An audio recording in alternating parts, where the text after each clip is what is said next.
Hi dear friend, thank you so much for tuning in. Today I wanted to share with you a few gentle, more restorative yoga postures to open up the chest, the heart, and the front body space. Now, many of us in our everyday experience, we tend to hunch around the body forward because we spend so much time on our devices these days. So these yoga postures will just help to counterbalance that and relieve any tension that we may be holding on to as a result from that posture. So for this practice today, I would advise taking a few props from around your house. So that might look like 2 blocks and a bolster if you have them. Alternatively, you can grab a couple pillows or thick heavy books as well as alternatives to blocks. Now for this first posture that we're going to take today, we're going to take a puppy pose. Now I'm going to show this puppy pose without some props, and then we're going to try it with using some blocks. Now for puppy pose, you're going to start in a tabletop position here. You're going to extend your arms out long in front of you. So arms are towards straight. You'll stack your knees directly underneath the hips, and you'll allow your forehead to rest down on the mat. You'll think about melting the chest and heart space towards the floor, and you'll notice how naturally the shoulders will glide closer together to create more space for the chest and heart. Hold here for about 5 to 10 breaths.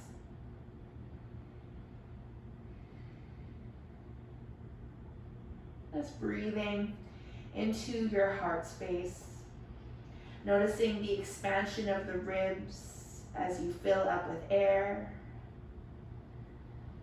noticing how the back body and the ribs depress and lower as you exhale out. Now, if it feels comfortable in your neck, you might take this puppy pose a little bit further by resting down on the chin and keeping the rest of the body as is. And that's if and only if it feels okay in your neck, if that feels safe. Now, one other variation that I'd love to share with you in puppy pose is a variation with props.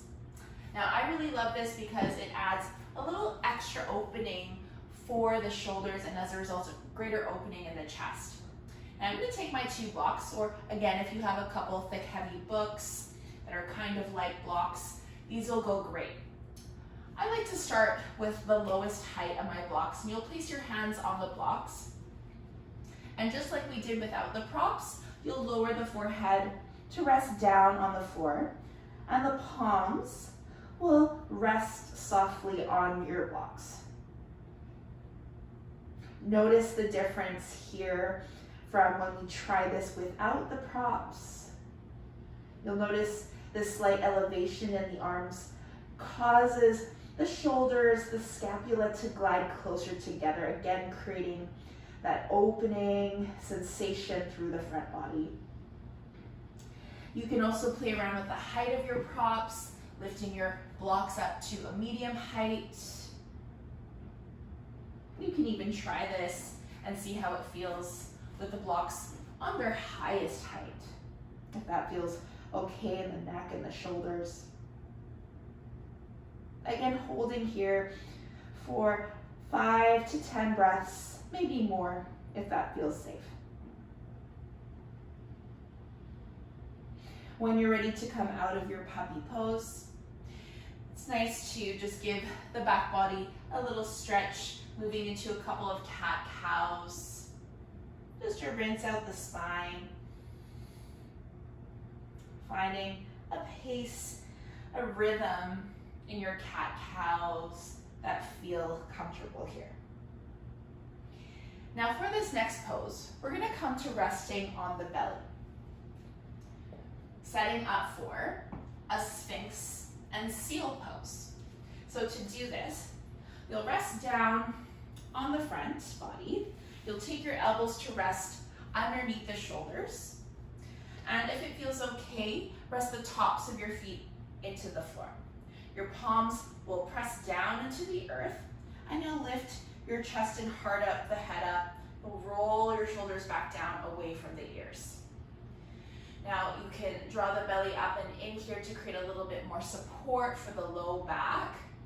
And keeping in mind, if your back body feels really compressed and it feels uncomfortable in the low back, you can always lower a bit further down, but still keeping the shoulders relaxed away from the ears.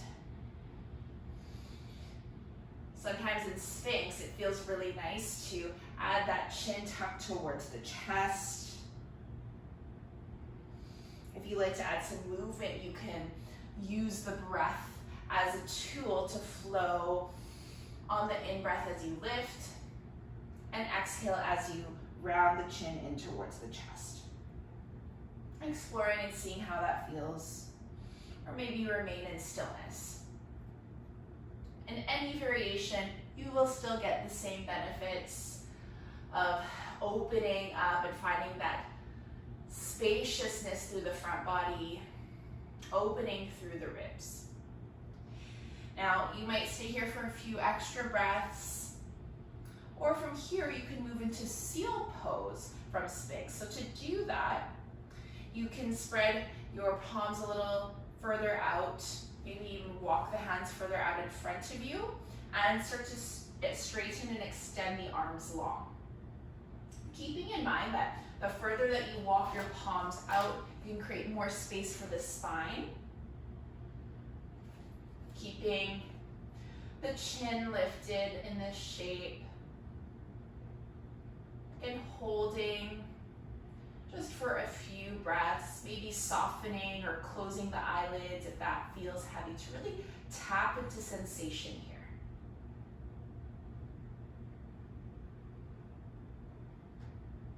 And you're ready to come down, softly lower down to the forearms, then gently bring the chest and head to the earth. Noticing how it feels to rest the heart space into the earth. Perhaps you take a moment to notice that vibration of the heart as it beats against the floor.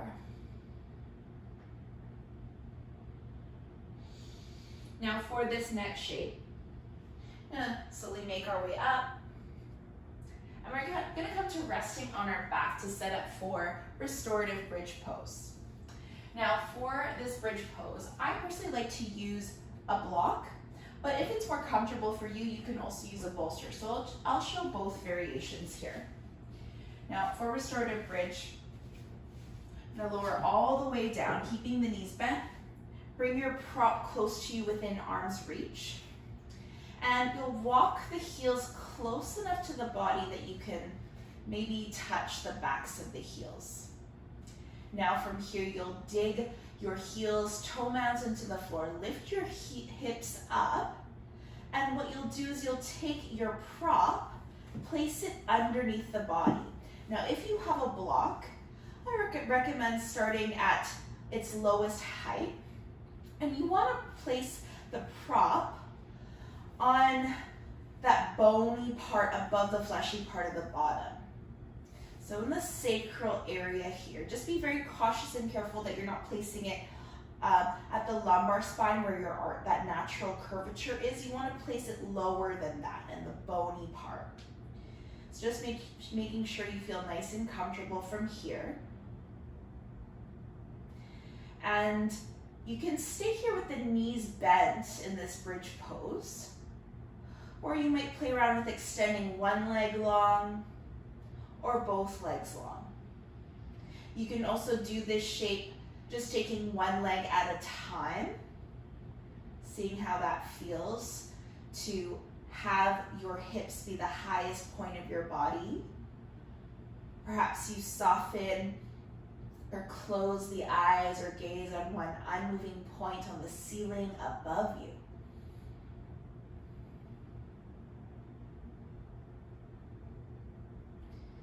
If it feels okay in the body, there's also the option of lifting your block up to a higher height, or if you have a different prop that lifts up your hips higher, you could play around with that as long as it continues to feel safe. And this would look very similar to if you had a pillow or a bolster. You would just take your pillow or bolster, and then same thing, you'll lift your hips up and placing that cushion, that support underneath the back body.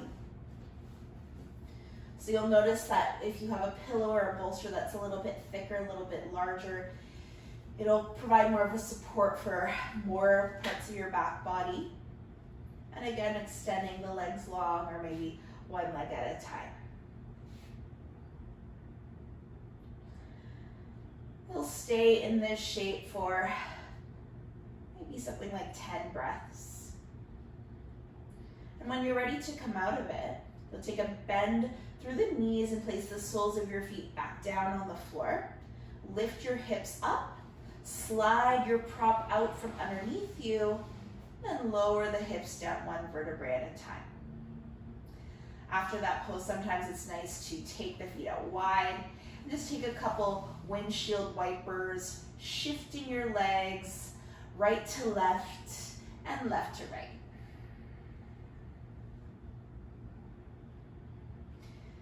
Now, for the final shape that I'll show you for opening up the chest and heart is called a restorative fish pose. So to do this, I'm going to come back up and just reset up my prop.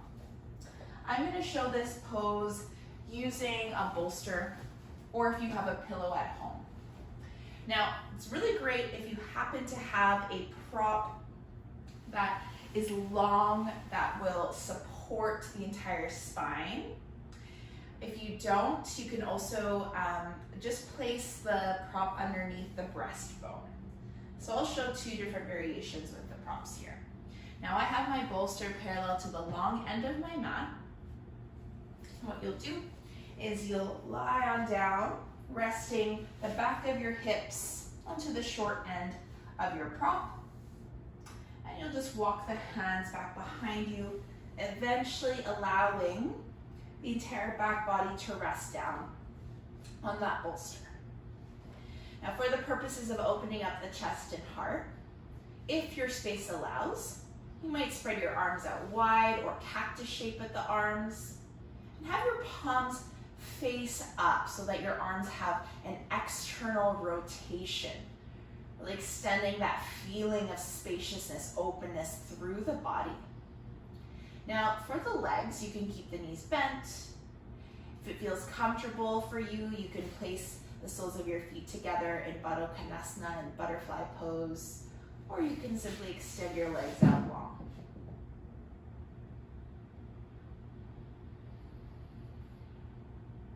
Now this pose is a really wonderful shape because it elevates the heart center, really expands and opens the sides of the body, these places that tend to be compressed in our everyday posture. We're allowing the entire spine to sink and soften into the support below us. Holding here for minimum 10 breaths.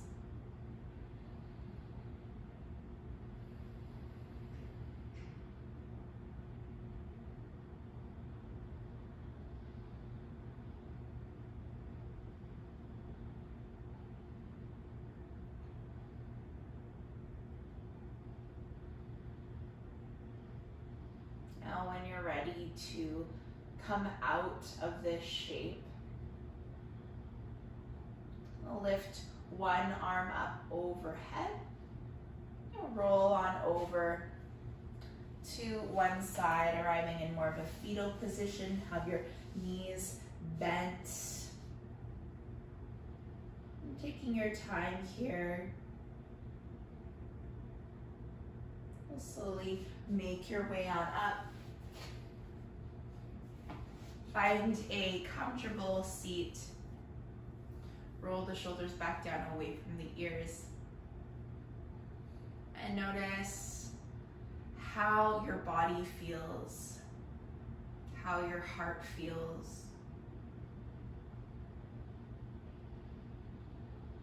Visualizing the breath flowing in and out the lungs.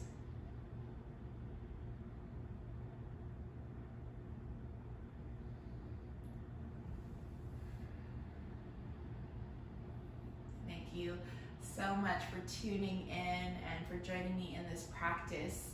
I do hope to see you on the mat soon. Thank you for watching. Take care.